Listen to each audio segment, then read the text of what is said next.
ମୋ ନାମ ରମେଶ ପଣ୍ଡା ଠାକୁର ଭାଷାର ନବଶ୍ରେଣୀର ଅଧ୍ୟୟନ ଏକ ମହାନ ସାରସ୍ୱତ ସାଧକ ସ୍ୱର୍ଗତ ଡକ୍ଟର ମୋହନ ଦାସଙ୍କ ବିଷୟରେ ସମ୍ୟକ ବକ୍ତବ୍ୟ ପ୍ରଦାନ କରିବାର ସୁଯୋଗ ପାଇଥିବାରୁ ମୁଁ ନିଜକୁ ଧନ୍ୟ ମନେ କରୁଛି। ସମୁଦ୍ର ଏତେ ଯେ ନୀଳତର ଆକାଶର ଠାଣି ତଥାପି ମୋ ନୟନରେ ଦୁଇ ବିନ୍ଦୁ ସୁନୀଳ ଛାୟା।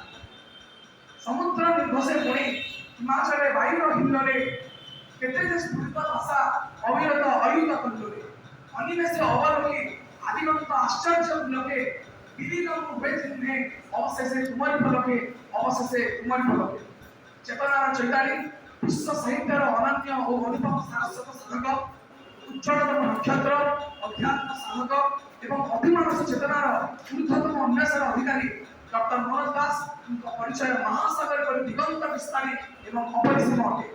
1934 মସିହାରେ ଭୂମିଷ୍ଠ ପୁଣ୍ୟ ଉତ୍କଳ ଭୂମିର ଉଦାତ୍ତ ସ୍ୱର ଭାରତୀୟ ସଂସ୍କୃତି ଓ ସାହିତ୍ୟର ଅକ୍ଷୟ ଉପସାରା ତଥା କଥା ସାହିତ୍ୟର ଏହି ଅନନ୍ୟ ଜାତିବରଙ୍କ ସ୍ୱର୍ଣ୍ଣିମ ଶୈଶବ ପ୍ରକାଶିତ ହୋଇଥିଲା ସମୁଦ୍ର ତଟବର୍ତ୍ତୀ ସଂଖ୍ୟାରୀ ଗ୍ରାମରେ।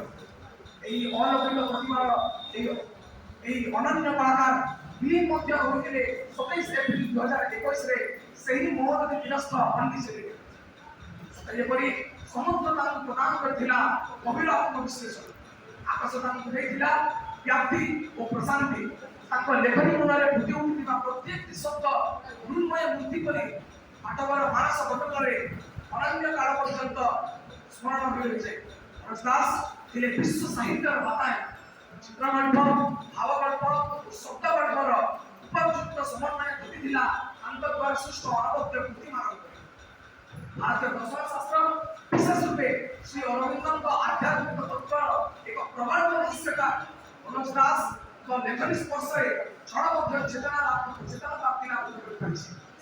ଜୀବନ ରହସ୍ୟର ଦ୍ରଷ୍ଟା ଓ ଉତ୍କୃଷ୍ଟ କଳାତ୍ମକତାର ସ୍ରଷ୍ଟା ଡକ୍ଟର ମନୋଜ ଦାସଙ୍କ ଅଧ୍ୟାତ୍ମ ଚେତନା ସମ୍ମିଳିତ କୋମଳ ଭାଗ୍ୟତା ଏକ ଅସାଧାରଣ ଶିକ୍ଷଣୀୟ ପାଠକୀୟ ତଥା ଜିଜ୍ଞାସାର ସୃଷ୍ଟି କରିବାର ଅସଂଖ୍ୟ ଧାରଣା ରଖିଥିଲା। ନବମ ଶ୍ରେଣୀର ଛାତ୍ରାବସ୍ଥାରେ ପ୍ରକାଶିତ ତାଙ୍କ ପ୍ରଥମ କବିତା ସଂକଳନ ଶତାବ୍ଦୀର ଆତ୍ମନାଦ ସୂଚନା ଦେଇଥିଲା ତାଙ୍କ ସ୍ୱର୍ଣ୍ଣିମ ଶୈଶବ ସଦାନପଦ ବିଷୟରେ।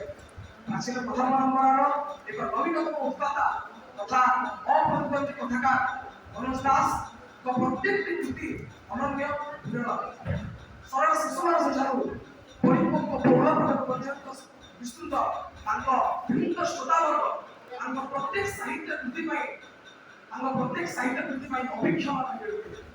ତାଙ୍କ ଅନବଦ୍ୟ କୃତି କାହାଣୀ ତୁମଳାପ ଦିଗନ୍ତ ଓ ଅନ୍ୟ ବହୁ ପୃଥିବୀର ବିଭିନ୍ନ ଭାଷାରେ ଅନୁବାଦିତ ହୋଇ ସମଗ୍ର ବିଶ୍ୱରେ ଏକ ସ୍ୱତନ୍ତ୍ର ପାଠକ ଗୋଷ୍ଠୀ ସୃଷ୍ଟି କରି ମନୋଜଙ୍କ ସ୍ୱତନ୍ତ୍ର ସାକ୍ଷର ଗ୍ରହଣ କଲେ। ତାଙ୍କ ପ୍ରତ୍ୟେକଟି ସୃଷ୍ଟି ଏକ ଅନୁପମ କାହାଣୀ ଯାହା ସମସ୍ତଙ୍କୁ ବିଫଳ କରିଦେବାର ଅସଂଖ୍ୟ କ୍ଷମତା ରଖିଥାଏ।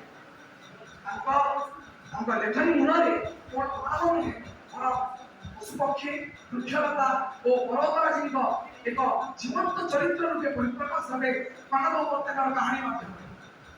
ସେ ଥିଲେ ଆମ ଭାରତୀୟ ସାହିତ୍ୟର ଶେଷ ମନ୍ତ୍ରୀ। ତାଙ୍କ ପରି ଜଣେ ଅନନ୍ୟ ବ୍ୟକ୍ତିତ୍ୱ ଦିନେ ପୃଷ୍ଠରେ ବିଚରଣ କରୁଥିଲେ ଏ କଥା ଆମ ଉତ୍ତର ପିଢ଼ି ପାଇଁ ବିଶ୍ୱସ୍ତ ବିଷୟ। ସେହି ବିସ୍ମୟ ହିଁ ସରସ୍ୱତୀ ମନୋଜ ଦାସଙ୍କ ବିଶେଷତ୍ୱ। ଏତିକି କହି ମୁଁ ବକ୍ତବ୍ୟ ଶେଷ କରିବି। ଧନ୍ୟବାଦ। ବନ୍ଦେ ଉତ୍ତର ଜଣେ ଜୟ।